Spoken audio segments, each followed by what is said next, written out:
Welcome back नाज़रीन। आज दुआ ज़हरा केस के हवाले से अहम पेशरफ सामने आई है। अदालत ने फैसला महफूज कर दिया और फैसले के अंदर ये कहा गया है कि दुआ ज़हरा को खुद साख्ता तौर पर फैसला करने की इजाज़त है, उसकी मर्जी से ये फैसला किया गया है। और उस फैसले में ये कहा गया है कि वो वालिदैन के साथ नहीं रहना चाहती तो उसे शेल्टर होम भेज दिया गया है।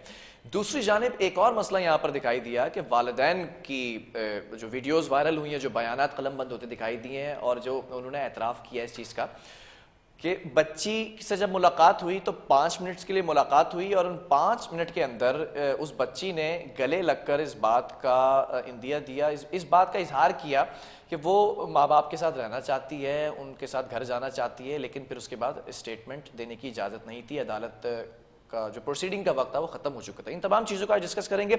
नुमाइंदा K21 न्यूज़ नदीम असलम हमारे साथ ऑन कॉल मौजूद। नदीम, जानना चाहूँगा कि मेडिकल रिपोर्ट जब अदालत में पहुँची तो उसके बाद क्या प्रोसीडिंग देखने में आई? बिस्मिल्लाहिर्रहमानिर्रहीम। जो बहुत शुक्रिया बिलाल। आज दुआ ज़हरा और उसके शोहर ज़हीर को जो सख्त सिक्योरिटी में अदालत में पेश किया गया क्योंकि पिछली समाअत पे मौजूद अदलिया की जानिब से इन्हें अहकामात मिले थे कि दुआ ज़हरा का मेडिकल चेकअप करवाया जाए जिससे इनकी उम्र का अंदाजा हो सके, जिसमें डॉक्टर्स की रिपोर्ट के मुताबिक दुआ ज़हरा की जो उम्र बताई जा रही थी 16 से 17 साल के दरमियान थी। तो अदालत ने दुआ ज़हरा का बयान हल्फी की रोशनी में एक बड़ा फैसला आज सुना दिया, जिसमें दुआ ज़हरा अपनी मर्जी से जिसके साथ चाहे रह सकती है, चाहे वो दुआ के वालिदैन हो या फिर उसका शोहर ज़हीर हो। अदालत ने तमाम शवाहिद की रोशनी में ये फैसला भी आज सुना दिया था कि अगवा का मुकदमा नहीं बनता, जो ज़हीर के खिलाफ अगवा का मुकदमा दर्ज करवाया गया था दुआ ज़हरा की वालिद की मुद्दत में।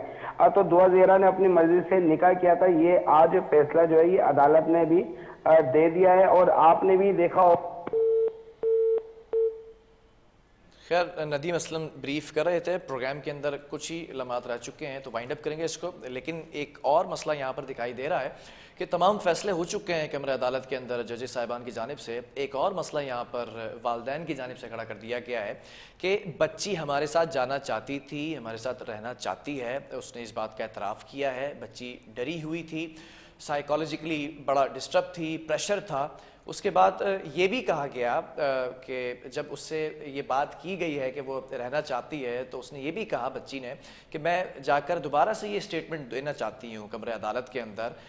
लेकिन जो ऑफिसर्स वहाँ पर मौजूद थे उन्होंने कहा कि मुलाकात का वक्त ख़त्म हो चुका है।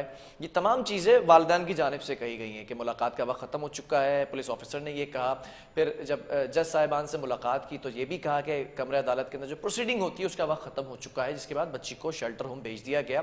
वालिदैन अभी तक इस चीज़ पर बज़िद है कि बच्ची हमारे साथ ही रहना चाहती है, जबकि कमरे अदालत के अंदर ये कहा गया है वाज़े लफ्ज़ों के अंदर जस्टिस साहिबान की जानिब से कि बच्ची ने जो स्टेटमेंट दिया है वो स्टेटमेंट ये है कि मैं नहीं रहना चाहती हूँ और मेरी उम्र ठीक है, अगर रिपोर्ट आई है कम है तो, लेकिन मैं वालिदैन के साथ नहीं रहना चाहती।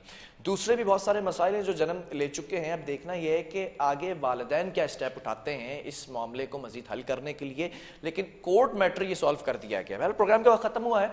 अल्लाह हाफिज़।